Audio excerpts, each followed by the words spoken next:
the first thing that really grabs your attention is the bus ride. You see the guard towers and you really don't know what to expect. Clifford Jones was facing a lifetime behind bars. You've heard all these horror stories about Angola. Reality really just sets in. He was entering the largest maximum security prison in America. Your mind is so confused, man. It's like walking in a daze. I was supposed to get out of there till I was 87 years old. Seemed like people just threw dirt on me. I was off. I was hopeless. Hopelessness is a bad thing not to have hope. But an encounter with God under a tree in the west yard of the prison grounds changed all that. And as I was walking around that west yard, I was mad, disgusted, couldn't be trusted. And I come to that one tree, and God literally spoke to me, man, like, I'm talking to you right now. It scared me to death. So I said, no, man, I didn't hear that.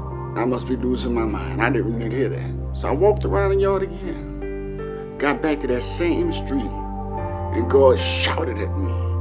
Said, boy, take care of my business, and I'm gonna take care of you. I just threw my hands up. I just threw it up. Clifford Jones enrolled in the Angola Prison Seminary program, an accredited extension of the New Orleans Baptist Theological Seminary. And before long, he was proclaiming Christ in the prison yard. I went to preaching and teaching God's words on the yard. On the West Yard, just imagine that. Preaching on the yard in the midst of Angola. After 12 years in prison, the Lord fulfilled his promise to Clifford in a way he never imagined. I remember when God told me, boy, take care of my business, I'll take care of yours. The words now is so magnified in my life. I really didn't understand what he meant to the fullness, because he took care of my business while I was inside of Angola. He protected my ministry. But the words had so much fullness to them. Now, that same way as he took care of my ministry there, he's taking care of my ministry outside these bars.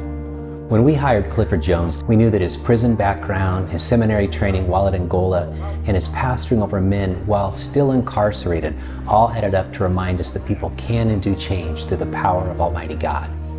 Because of his background, training, and the fact that people believed in him while he was still behind bars, we as a church are able to see even more men and women experience God's wonderful life-changing power. I just want to do what God told me and just give back to this community. Even tonight in my church service, we feeding the 40 to 50 inmates who coming out of jail. So many homeless coming here. We feed them a physical meal, then we give them a spiritual meal. My experience through life and what I went through in the seminary training that he gave me, God issued me in the midst of Angola, is now activating and helping people reiterate their lives back into society. Right now, right today, can a man who this society has said is virtually no good minister society, a murderer, can he actually change to be a decent, respectable human being with gifts and talents to help society? Yes, sir. Yes, he can. Yes, a man can change. But first, God must change that man from the inside out. First, God must take that dirty, murderous, conniving heart of the flesh out and place a new heart in him, a heart of God, a heart of love. Can a man change? Yes, he can. I'm a living witness.